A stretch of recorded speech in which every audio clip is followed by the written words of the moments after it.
Okay, hi Jeneé.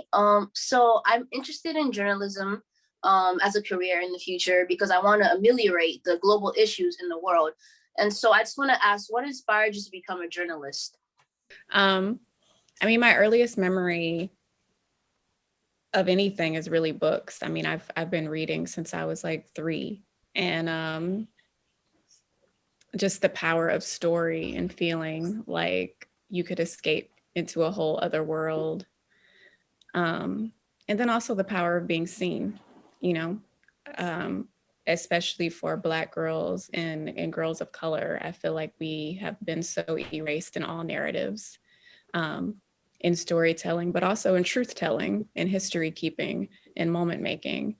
And I think hip hop is probably my earliest journalistic inspiration because, hip hop originated as a way for our people to speak truth to power, and disrupt systems. And then came Source Magazine, which actually was founded and created right here. Really, hip hop journalism is what led me to want to have a say. People like Danielle Smith and Dream Hampton um, were Black women journalists that I aspired to be, that made me feel like it was possible. And then a character like Khadijah James on Living Single, created by Queen Latifah, was such a pivotal moment of like recognition of what I could imagine myself to be. Um, Being able to kind of uproot the system of whiteness that keeps our stories and add to our narrative really inspired me. What inspired you to want to be a journalist? Wow, that was great to hear. I could definitely relate to the book part. I'm a bookworm. I love to read, so yeah.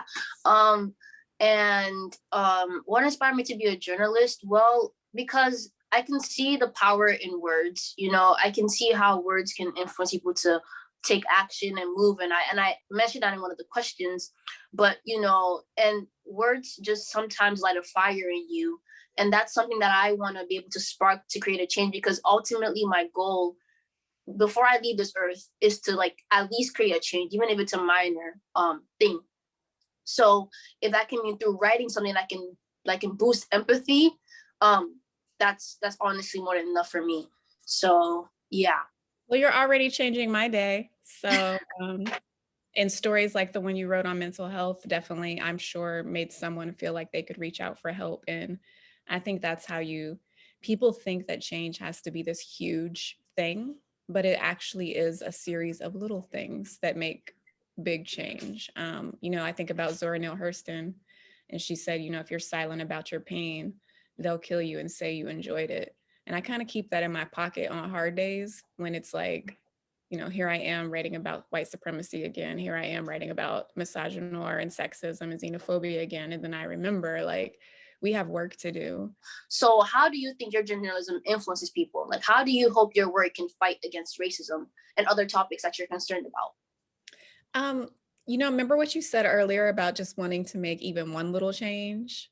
That's kind of what I think about. I think about the one person, the one, I think about Deborah, who might read something and say, you know what, Jeneé said this and I can do it too. Or she wrote this thing and I can write a thing too. Or, the one white parent who read the essay I wrote on my mom and thought, you know what, I need to stop telling my Black child that they're just as much white as they are Black, because that's a lie, and it's hurting how they see themselves in the world, and ill preparing them for racism.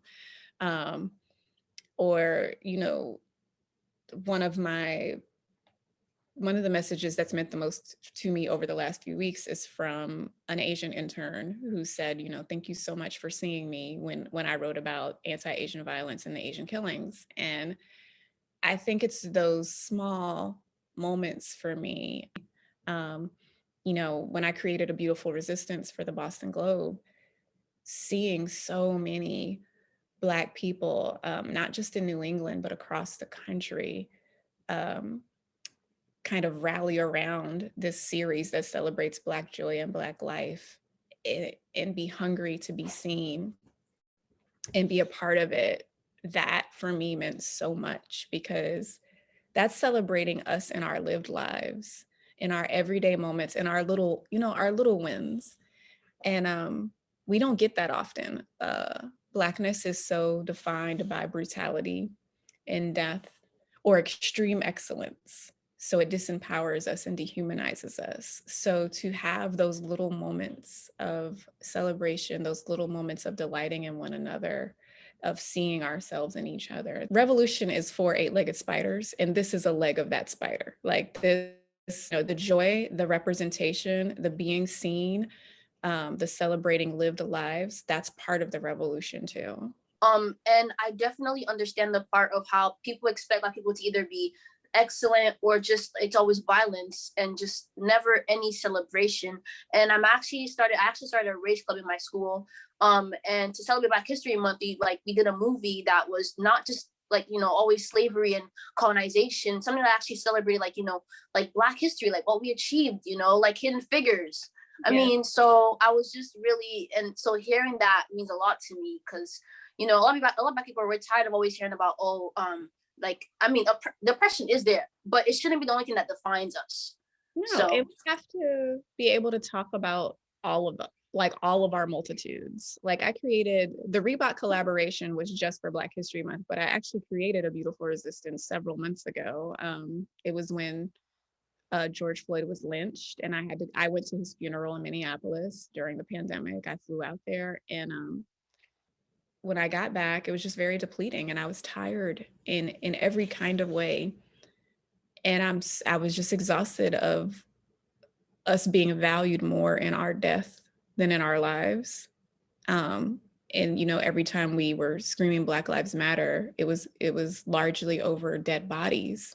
And it's such an important movement. It's a movement I love. It's a movement I respect. It's a movement I will always write about and uplift. But I also wanted to make sure that we were creating space for the people who are still here in that movement and learning to add value to the everyday moments. And that's how A Beautiful Resistance was born. and so I want to ask, as how I'm really interested in the fact that you focus on Black culture and Black women in your writing. And as a Black girl who understands the struggles of Black women, as you would too, I just want to ask, what motivated you to write about and look into these topics, and why are they important to you?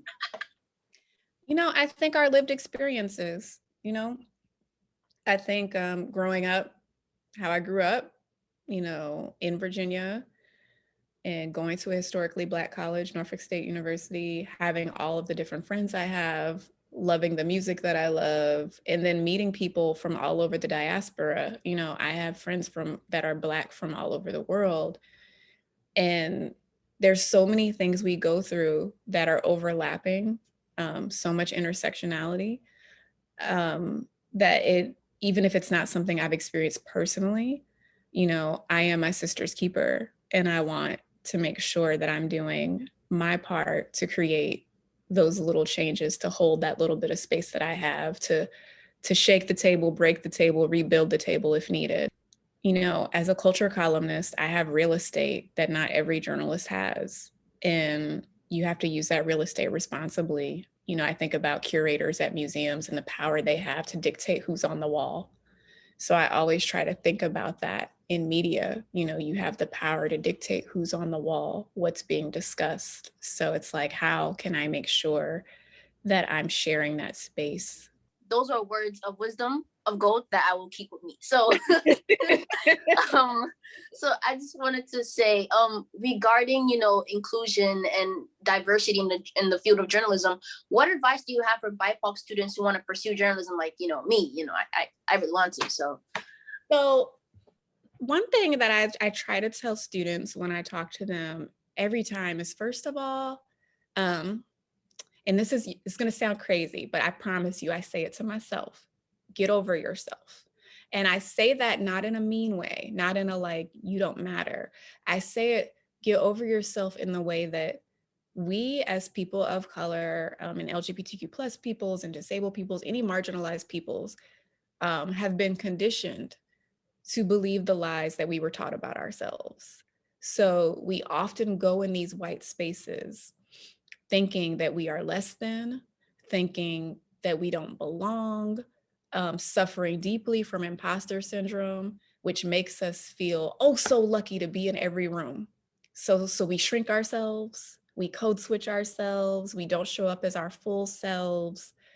And it hurts us. It hurts us in every room. So I always tell interns and young journalists, like, walk into a room confidently. I'm not talking like Kanye West overconfidence, but confidently. Like, unapologetic doesn't mean you don't apologize when you're wrong. It doesn't mean that you are unteachable and that you cannot be edited and taught and you're not willing to learn. You want to be all of those things. You be humble, but you don't apologize for who you are. You do not apologize for who you are. You show up as yourself, because who you are is what's going to make you an amazing journalist. Like, no one has lived your specific life. Like, yes, we have overlapping experiences and shared interests, but you uniquely make your writing yours. And as you gain things, bring people with you, you know, lift as you climb. It's not, we often operate in a scarcity mindset because we've been taught there's no opportunity for us. So we get it and we're just like, oh my gosh, I have this. And I'm like, yo, I have this. How can I share it? You know, and that's how we gain power. That's how we gain space. That's how we create real change, is collectively and not individualistically. Wow, thank you for that. That was inspirational. And, I'm definitely going to take that and use that in my mindset, as well as put that into action of how I can work on my writing and also gain more knowledge and hopefully be able to inspire other BIPOC just like you did. Keep writing, keep reading, and just keep being your beautiful self. Thank you.